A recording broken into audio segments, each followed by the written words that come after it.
Greetings, ndinokumorosai mese pano paPeter's Passion. Zita ndoitwa Peter Mutarani. Ndinogamuchirai zvekare madzoka. Welcome back. Kana iri first time yako, baya subscribe, ubaya notification bell kuti pese panichaposta video unopiwa notification. Anyway, ndisingatambisi nguva yenyu, ngatichambirei munyaya yedu yanhasi. Nhasi ndoda kungotaurawo zvangu nezvema false prophets, maprofita enhema. Munoziva Bhaibheri rinotaura kuti nemazuva ekupedzisira kuchava nemaprofita enhema anenge achiti gomo ibva apa uenda apa. Hazvirevi kuti literally kuti kune muprofita wenhema achatoenda pagomo oti ibva apa uenda apa. But zvaingoreva kuti vachaita mabasa makuru atori real, ekutoti anotori real, miracles ari real. But right now ukabvunza vanamati izvozvizvi, vanamati vazhinji vanofungidzira kuti miracles ese vari kuona pama-TV ndeefeki. Vari kufungidzira kuti zviprofita zvese zvavari kuona kugezera. Pari nhasi ndoda kumbokuratidzai nekukuexposerai kana kukufumurirai vaprofita venhema nemushandiro wavo. Uchisvika pachechi pemuprofita wenhema, izvi zvinoitwa even kuchechi kwemuprofita wechokwadi, pagedhe panenge paine munhu anenge aripo, kana kuti padoo pane vanhu vanenge varipo, maasha aya. Vanokuti nyora zita rako, matanga kuya pano nhasi here, nyora zita rako, wonyora zita rako nefone number. Tombotaura vekuZimbabwe. Wanyora zita rako nefone number, zvavanozoita manje ndezvekuti pane boys reku-IT nechigugula nekusecha nekudidi tsvaga information yako. Saka iwopo uchanyora uchati ndikupinda muchechi, there is no reason yekunyepa zita. Uchanonyora zita riya, zita ndoitwa Peter Mutarani pabhuku paya, obva wanyora nenhamba dzako, because uri kupinda muchechi. Hapana paunombonyora zita renhema, hapana paunonyora nhamba dzenhema. Now vakomana ve-IT vanobva vaenda paEcocache, voona kuti zita riri paEcocache iri ndo here same zita rawatipa. Kana riri iro, vobva vaenda pama-social media platforms ese, Facebook, YouTube, TikTok, vachisecha zita iroro. Vakakuwana, vanosecha information iri important yawakamboposta paprofile pako. Kana wakambofirwa natete vako 2 years ago, ukati rest in peace tete marwadzisa. Vaprofita venhema nevakomana vavo vanobata that information. Woti Peter Mutarani 2 years ago akafirwa natete vake so. Saka information iyi pamune muchipinda muchechi papa, vazhinji vacho vana papa vanofarira kuuya chechi yapakati. Hafariri kuuya chechi chitanga, havatangirani nechechi. Vanoimba ma-praise and worship inofanira kuimba papa vozoya pakati peservice. Vazhinji vana papa vanenge vaipiwa information yevanhu vapinda muchechi. Vazhinji ukatononoka uporofitwe. Ukanonoka uite sei hauporofitwe. Vanoporofitwa ndevakurumidza kuuya kuchechi because information yavo yatorwa kare. Saka iwewe information yako yese inenge iri paFacebook, ende zvinoporofitwa ndo zviri paFacebook, ndo zvawakaposta paTikTok, ndo zvawakaposta paInstagram. Iwo zvinhu zvese zvausi kuziva, uri kunyatsoziva kuti it's your first time kupinda pachechi. Ende ivo vanoziva kuti Facebook profile iyi, vanoziva kuti Facebook profile iyi iri kutoshanda because vanotarisa kuti ma-recent posts ako ndearini. Votoona kuti inezoro wakaposta. Kana iri yekare yavana vaprofita zvavo, but vanowanzoshanda nema-Facebook profiles aripo, ari active. Vobva vatarisa kuti 2 years wakapostei, 3 years ago wakapostei, pamwe wakamboenda kuCape Town, kana kuti wakamboenda kuDubai, kana kuti wakamboenda kwaunenge wakaenda, bva vaisa information yaiya pasi. No wonder why muchizoti mimi muri sinzia muchida kuenda kwana papa kuya hamusviki muchinoporofitwa. Hamuporofitwi, ungatoporofitwa ari panext pako, hauonekwi. Kana muprofita angona kutouya nepauri wokupfuura vazhinji vacho. But again, pane category yandakambopa vanhu ndikakuudzai kuti pane ma-categories 3 evanhu vanonzi vaprofita. Iyi inova definition yangu inini. Unogona kusaiwana definition iyoyo kumwe. But kune munhu anonzi a fake prophet. koita a true prophet, koita a false prophet. Right? Ndati inini chi ma definitions angu. A fake prophet, munhu anofeka everything. Nothing is real. Everything is fake. Ma miracles vanhu vahaiwa, ma wheelchair zvese zvahaiwa. There is nothing spiritual about that fake prophet. Then iye fake prophet chine chakamutuma idumbu rake, empty wallet, empty bank account, ndo inenge yakamutuma, ndo inenge yakamudaidza, ndo inenge yakamupa calling. Nothing spiritual about that guy. Kozoita a true prophet. Okay, let me start with kozoita a false prophet. A false prophet uyo ndiye anototumwa na Satan kuzodeceiva nekuzorasisa. Zveshuwa pama false prophets power ritoripo, but the source of power ndi Satan. Saka vazhinji people are confused kuti how come prophet ningi vaprofita zvinhu zvikaitika saka vafanira kunge vari vekwamwari. Let me expose how ma false prophets mushandiro anoita. Ma false prophets mamwe mazhinji, especially andiri kuti ma false prophets anoshanda na Satan kana kuti anoshanda ne kingdom of darkness. Zvaanoita ma false prophets ndeyekuti manheru kune kunoendwa kuma meetings nema false prophets. Vaenda ikoko vanonodiscussa what zvavari kuda kuti zviitike, kuti okay, toda kukonzeresa calamity kana toda kukonzeresa mvura yamafloods akanyanya kana toda kukonzeresa chakati kana toda, vane power rekuzviita zvinhu izvi. Vane power. Ma-satanist kana varoi kana ma-false prophets vane power yekumisa mvura iri kunaya. Anditi tatambotaura paipai kuti maprofita akanzi achauya nemapowers ekuti gomo ibva apa uenda apa. So muprofita akamisa mvura kunaya, kana kuti muprofita akadaidza mvura kuti inaye, kana kuti muprofita akarovesa munhu nemheni, kana kuti muprofita akabatidza munhu, munhu akatanga kubvira nemoto, musashamisike. Musati ndezvekwamwari nekuti maona zvichitoitika. Ma-magicians and magic is the practice of witchcraft. Now, ndichidzokera nawo kumaprofita. Vatora information zveshuwa, vanokuudza information, tete vako vakashayika gore rakati, tete vako vakashayika gore rakati, because pane pamwe pamunoposta imimi maybe 5 years ago wakaposta wakati rest in peace, dedi marwadzisa chichi. Kana kuti wakatoposta uri pamafuneral muchidi, kana kuti unenge une hama dzako. I'm telling you, zvakomana zviri quick zvinosearcha information zvinoshanda napapai.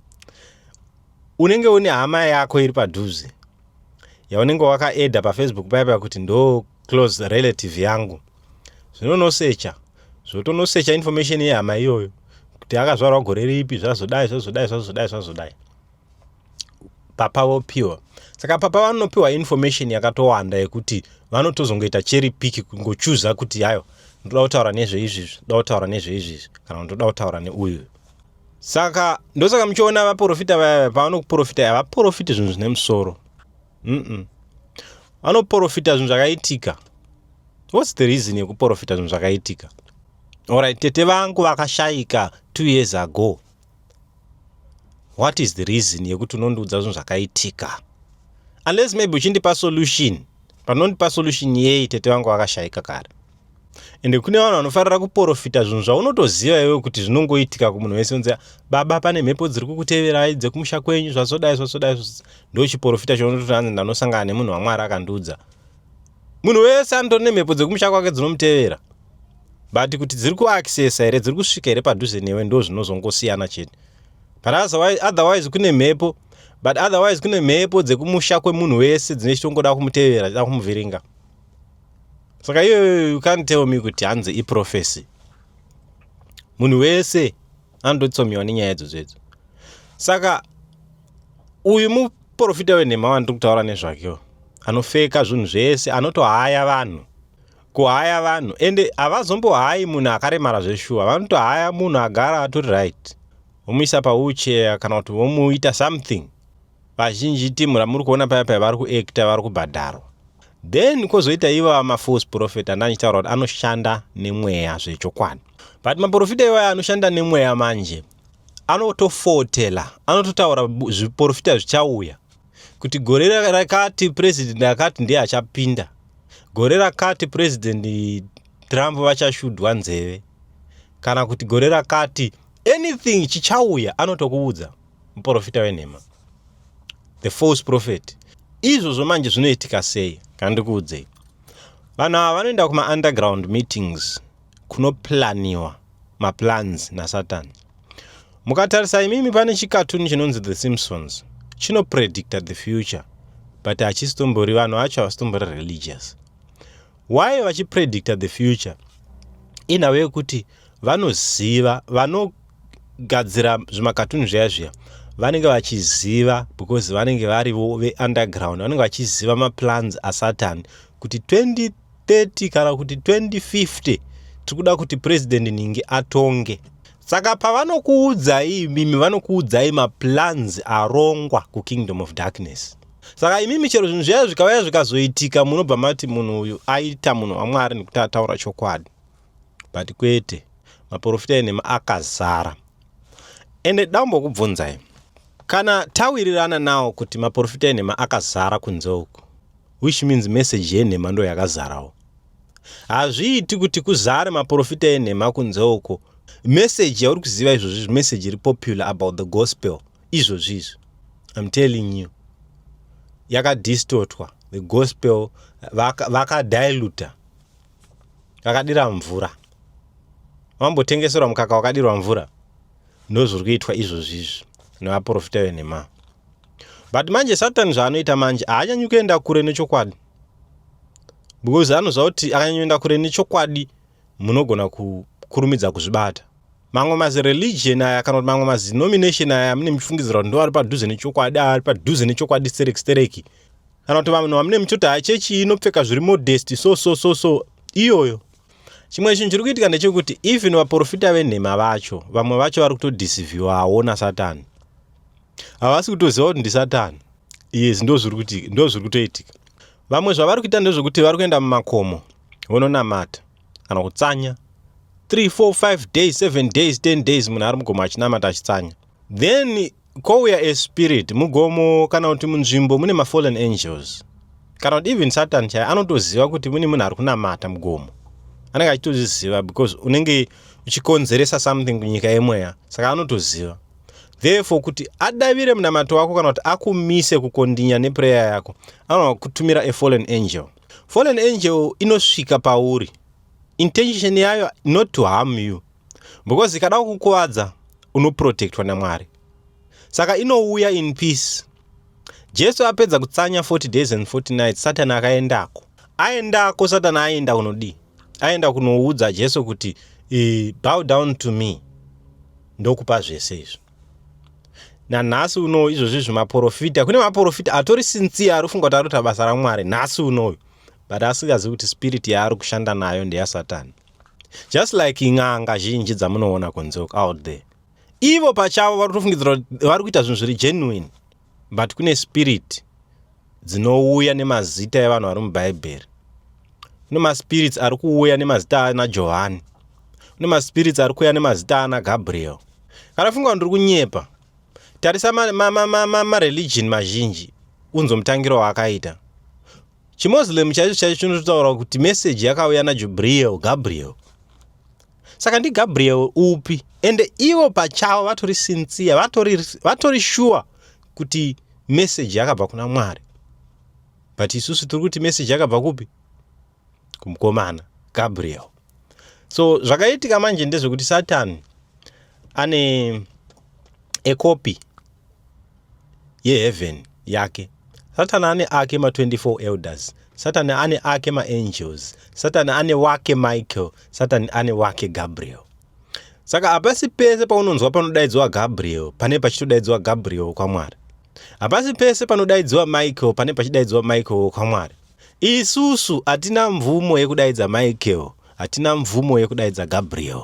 Saka ukasvika iwo panhu panonyanya kufokaswa nemazita engirozi chaiko mazita engirozi chenjera. chenjera, because isusu hatina command kuma angels. Ayo ma angels akafanana na Gabriel nana Michael anotumwa necommand naMwari.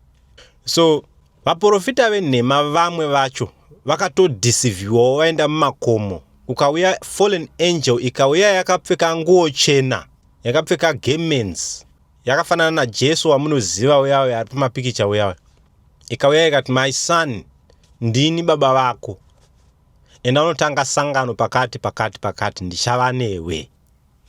Izvozvi mazichechi mazhinji ari out there akatangwa ne-fallen angel zvekuti even mukuru wechechi haasi kuzviziva. But fallen angel chitsotsi chayo mubatiro waunozoita ndechekuti ine zvimwe zvimadoctrine zvainozoisa, so zvisimo mubhaibheri zviri poisonous, zviri dangerous. Ndopaunozonzwa kwavo kunzi isusu hedu tonamata but togera musoro musvuu, mazuda tese, every Friday tinofanira kugera musvuu. Zviri papi mubhaibheri zvinhu izvozvo. Ende machechi yanombokuudza number one reason kuti ubate kuti chechi yako iera.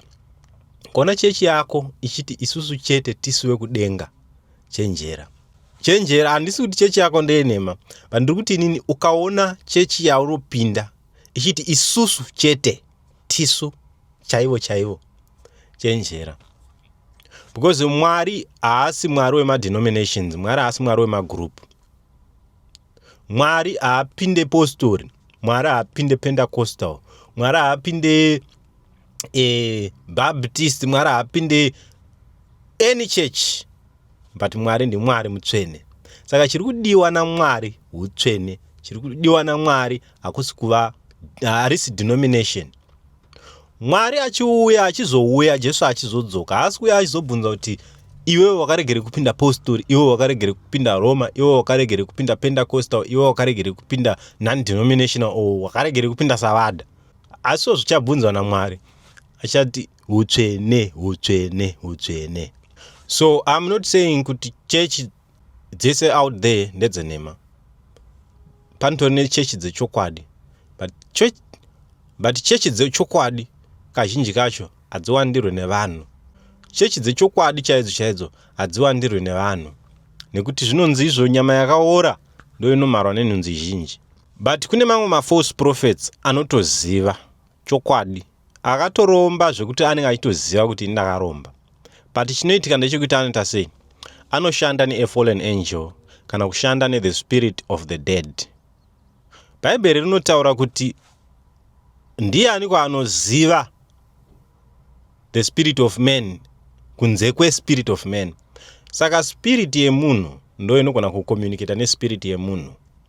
Maspirits communicating, iwo achipanana information, achidownloada information, then yopiwa muprofita wenhema.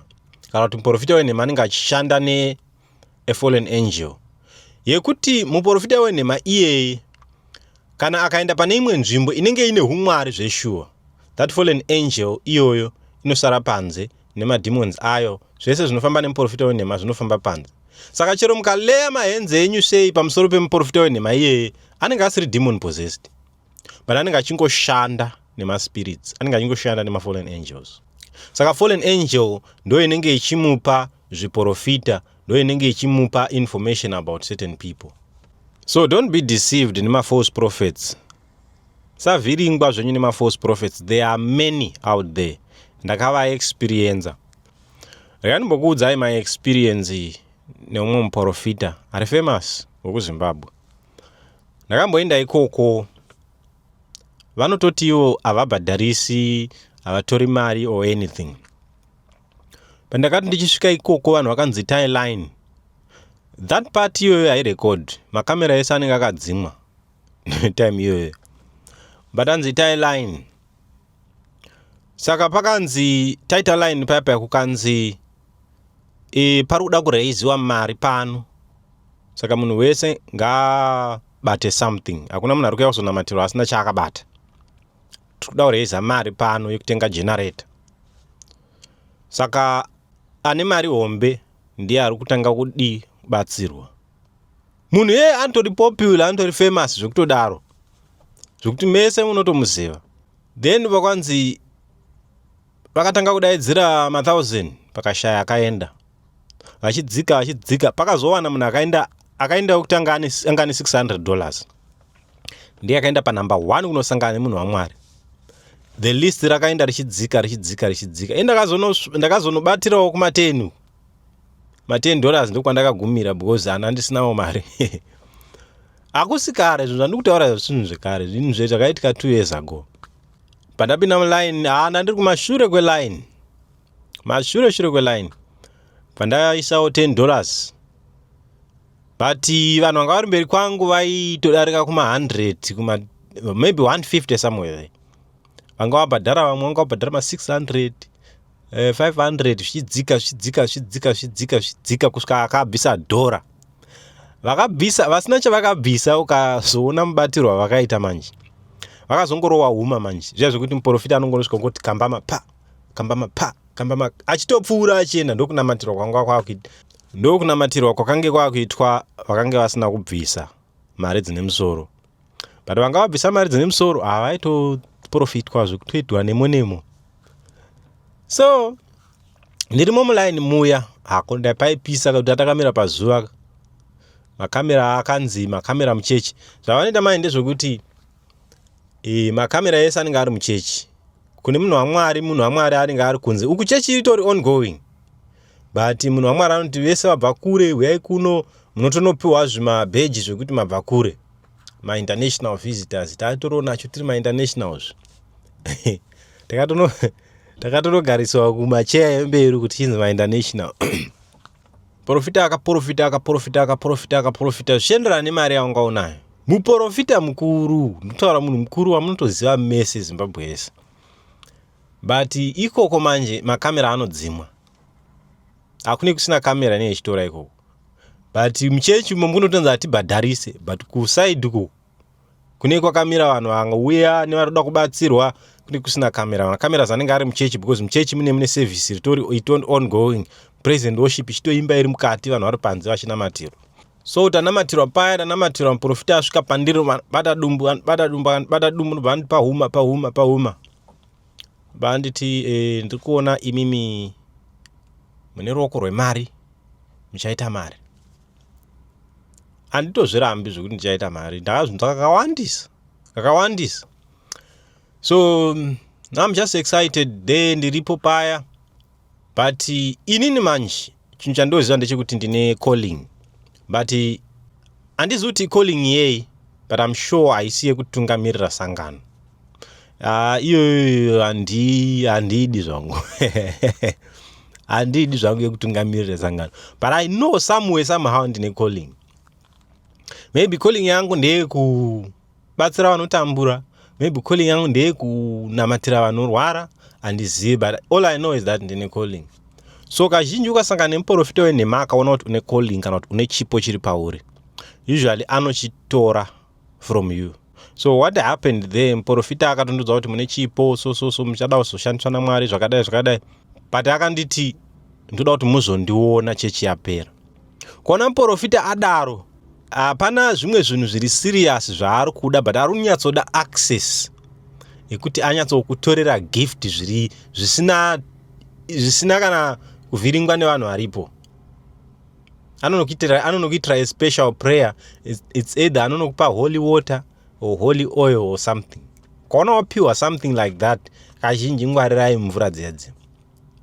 Unoona wapiwa. So what these guys do ndezvokuti vanokupa mvura dzedze ime mchiti mvura dziri clean. But most of mvura dzedze zhinji zacho dzine dzamixwa nemvura dzekumochari. Saka zvekumochari zvinoitirwa kunzi iwe usvibiswe, udefiliwe. Spirit yako ikadefiliwa nekuti wamwa mvura yekumochari, he is able to attack you because you are defiled. That's what they do. So my holy waters my holy oil, be careful because I'm suza kuti oil ye. Unless maybe uriwe wanotenga oil yacho. But zvokuwana zviri kwezvi. Amen. So muprofita akanditi unofanira kusangana neni tapedza church. But handizo ndingati fortunately here kana kuti unfortunately church yakazopera apa ini ndandiri munyowani kakuHarare. ndiri munyowani kuHarare ndaifanira kuenda kwandaifanira kuenda kuchakachena. Saka ndakazotadza kuonana nemunhu waMwari. But later, kwatove later, I realized kuti ndaida kutorerwa chipo. What these people do, even une chipo chokuita mari, vanochitora. The moment you bow down before them, it's like you are surrendering kwavari. Therefore, they will take everything that you have. Yeah, they will take everything. Kana wanga une blessing yekubata mari, inoenda kwavari. So, vanhu vakawanda vanofungidzira kuti maprofita enhema vanoita mari nekubira vanhu mari muchechi. No, kazhinji vanobira vanhu zvipo zvekuita mari. Mari yavafanira kuita iwewe, mari yanga ifanira kuitwa nevatendi, iye ndiye anenge akuita. Because akubira chipo. Zvipo zvinobiwa hama madikano. So ndatadza kusangana nemunhu waMwari paya ndaenda kumba. Pandadzoka kuCape Town. Ndaprofitwa izvo zvandakaprofitwa. Munhu waMwari ndobva azotevera kuCape Town. Akauya. Ndikaenda futi kuchechi kwake. Musi iwoyo kwaipiwa mvura. Mvura ndedzemunamato, but kwainzi unofanira kubvisa 10 rand. Ndeye mvura iyoyo. Then pakaitwa futi nyaya yemari. Makamera ari muchechi, pakanzi mari. Muprofita anga akamira pagedhe rechechi nemasecurity ake, padoo rechechi. Saka vanhu vanga vakaita line vari panze. Zvokuti iwewe waifanira kuti upinde muchechi, waifanira kudarika pana muprofita wakabata something. So ini ndandisina mari manje ipapo. Apa yanga ya 10 yangu yekusvika pagedhe. Because paitonzi munhu wese bata envelope yako, because vanhu vese vakapiwa maenvelope. Isa something muenvelope. Munhu wese bata envelope yako ine mari. Wondiratidza kuti waisa mari. Ndakabata maenvelope paya. Inina ndakangobata envelope anti amamu yairi empty. Ndipandasvika 10 yangu. Ndotaridza munhu waMwari envelope mamusina chinhu. Munhu waMwari akagumbuka. Munhu waMwari akagumbuka. Ndobva amira. Akatorega kundinamatira. Anondinamatira. So akangozondiguma chete ndobva ati pinda mukati. Ndobva ndati ndiri kuda kudzokera kumota. Kwanza hapana munhu ari kudzokera kumota. Munhu wese ari kupinda mukati. So paitoshandiswa chimbimbo chimonya chacho kuti munhu wese ari kudzokera mukati kuti zviite kunge chechi yakazara. Yeti vanhu vaito manipulatwa kuzadza chechi. Kuti kuzonzi takazadza chechi because anenge achiziva kuti akangonamatira vanhu vaizobuda. Maybe zvazviri rightwo because kangonamatira vanhu chete vanhu vaizotongoenda kumba. So ndakazopunyuka nekuti ndoda kunotora mari kumota. Ndopandakatenderwa kubuda. But kubatwa kwandakaita musoro ikoko, from there hope dzandakatanga kurota, I'm telling you. Ndairota ndichidya zvekuti ndaimuka even huro yangu pachesa pachiita kunge pane chinhu chakagara chichida kumedziwa. Zvokuti ndochimwa mvura so uchiita kunge uda kumedza something chakagara pachest. Ndakapedza time ndakadaro. Unoziva kuti zvinhu zvaitwa nemuprofita wenhema nesingle day, iwewe semunamati unogona kuzvitorera wiki rese uchizvinamatira kuti zvipere. Saka be careful kuenda kumaprofita enhema. Zvinhu zvaanokuita ne1 day, iwewe unogona kuzvishandira 10 days kuti uzvibvise pauri. So maprofita enhema ariko. Ndo experience yangu nemaprofita enhema. Ndinawo mamwe experiences nemamwe maprofita enhema akati 1 day, but apa ndangotaura ari famous, a big one. Ari famous, but handisi kutaura zita zvangu. But chingozivai kuti muprofita wenhema, a big one, ari famous, and be careful. Chinhu chandinoda kuti muve careful nacho, ngwarirai maprofita anoshandisa maobjects for prayer. Handisi kuti vese, ndati ngwarirai maprofita anoshandisa maobjects for prayer. Kuti uchida kunamatirwa wonzi uya nechakati ndinamatire chinhu ichocho woenda wakachibata. Chinhu ichocho chinogona kutova yo idol. Chaunenge wanamatirwa ichocho chinotova even dombo. Unamatirwa dombo ubva waripiwa wonzi isa muhomwe. Imagine unogona kurikanganwa kumba. Unotoita worried kuti ndakanganwa muteuro wangu. I don't think kuti munamato unoshanda seizvozvo. Ndini hangu, I don't think kuti munamato unoshanda seizvozvo. Saka ngwarirai vanhu vanokupai maobjects, especially maobjects anobva kwavari. Zvimwe zvinhu zvinenge zvakatukirirwa nekudeketererwa ndo zvamunopiwa. choita chimwari chako chokuti unochichengeta.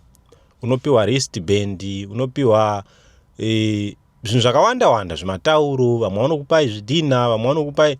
Be careful. Handisi kuti vese vanoshandisa maobjects, but ndati be careful. Prayer iri important. Iwe unofanira kungonzwisisa kuti prayer yekungotaura chete, munhu waMwari akangotaura kuti ngazvidai kuna Mwari, achikumbira kuna Mwari, izvozvo zvakatokwana izvozvo. Be content neizvozvo. Zvokuzoda more and extra something chekuti uda kupiwa, chekuda kupiwa kamvura kana kastika kana ka wristband, izvozvo ndo zviri ndo danger. So ngwarirai maprofita enhema. Maprofita enhema indeed ariko, ende ndo akawanda. Kana maprofita enhema akawanda, kureva kuti message yavo ndo yakatekeshera. Bhaibheri rinotitaurira iro kuti beware of false prophets, but you don't know any false prophet. You are scared kuti uone kuti unototya kuti uti ningi, I think ningi ndiye muprofita wenhema. Unototya. Yes, I know kuti newe usingafanira kuzviparidza kuti ningi ndiye muprofita wenhema, but iwewe at least ziva a few. Because ukaziva a few chain yavo uchaiona. Once wangobata one ari famous kuti uyu ari famous muprofita wenhema, chitsvaga chain yake, ane chain yake anayo so. Yekuti anenge achitaura ndo my father's father is this one, my spiritual son is this one. Vane chain yavo vega yekuti once wangobata aviri vatatu wakutobata vese. Ngwarirai maprofita enhema. Haungambonzi iwewe naMwari beware of false prophets iwe bva watadza kuziva one. Kana wakagara pasi pe false prophet nhasi uritori muchechi ye false prophet. Saka unofanira kunge uchiziva pauri kunzi beware, unofanira kuziva chinhu chauri kunzi beware nechakati. Zvakafanana nekuti izvozvo ndikauya kwamuri ndikati beware of gunzi. Chii chinonzi gunzi? None of you knows. Kana indoziva, hapana, izita randangokrema musoro mangu. Saka indikakuti beware of gunzi, iwe usingazivi kuti gunzi chacho chii. Even musuwa unosangana nacho unochibata usingazivi kuti ndicho chandendati beware. Kana kuudza munhu kuti beware of a cobra, beware of nyoka yakati, beware of nyoka yakati. Musuwa unosangana nenyoka usingazivi kuti inyoka, unogona kutoibata uchiti igavi. Saka beware, be careful. Vanoshandisa matricks vakomana. Vamwe vanoshandisa musoro wemakora. Chimwe chinhu chinoitika ndechekuti I know kuti iwe unogona kunge utori sincere, utori munhu anotori sincere pane zvauri kuita, uchitoda kunamata Mwari zvechokwadi, ende uchitonamata Mwari zvechokwadi, but as long as uri under a false prophet, chances ekuti you won't make it akanyanya. Why? Because the devil is there to deceive you, is there to give you something, kamuka poisonous doctrine kekuti Mwari vanenge vachitongokondema imese as a group. Havasi kukondema the prophet chete, vari kukondema mese as a group. Because once you say amen to a false prophet's teachings, even akataura nhema iwo kati amen, amen means true. Amen is a confirmation. Amen is a stamp. Amen ku agree yakuti I agree, that's true. Amen means truth. Saka iwo munhu akati Jesus is God, ukati amen, you are saying it's true. Pane mamwe mapasta anombotaura zvimwe zvinhu zviri controversial, vanombo vati amen. The moment they are amen, you are agreeing with whatever the person is saying. That's why you end up being condemned naMwari. Unorashwa naMwari because you are saying amen, amen, amen to a false prophet. Unorashwa naMwari because you are saying amen, amen, amen to a false prophet. And amen means true. So no danger iripo. Unenge utori sincere, but mvura dzamune muchipiwa idzo dzichikudefile. Dzabva kuzvituna. Maoil ayo zvezvabva kune zvimwe zvinhu zvisina kana order. Po makana mafuta imwe mhuka yekuti unotoshaya kuziva kuti chii. Ndo mafuta amune muchinzi anoending oil. Saka sometimes zvinokuvhiringa. Kana uchida kunamata, indokurudzira kuti munhu unamate iwe pachako wega. Even uchienda kuchechi, kana une chechi yauri kupinda, iwe uri munamati anonamata, temba newe. Usatembe na pastor wako, usatembe neumwe munhu, temba newe, temba nema prayers ako iwewe. Kana wakadaro hausi kudeceivika zviri easy. Saka temba neminamato yako iwewe, usatembe neminamato yeumwe munhu. Don't ever think kuti Peter anogona kunamata kudarika zvaunoita iwewe akanzwikwa naMwari iwe usina kunzwikwa. Zvitembe. As a child of God, uri mwana waMwari iwewe. Zvitembe, temba your prayer. Uri mwana waMwari, Saka enda kuna baba wako unokumbira zvoda kukumbira unopiwa. Kana uri mwana wa baba wako chichinoita kuti utume mwana wa baba wako kuenda kuna baba wako kunokukumbirira. Hanzi kuti kunamatirana kwakashata, but the fact yekuti vanhu vakutofungidzira kuti ivo pachavo havakwanisi kuzvinamatira vega, ipapo chete ndo panoita kuti muzopedzisira makuwira muna Taisireva. Ladies and gentlemen, thank you so much for your time. Ndinokutendai so much. Tinosangana zvepa next video, and with that, it is a goodbye for now.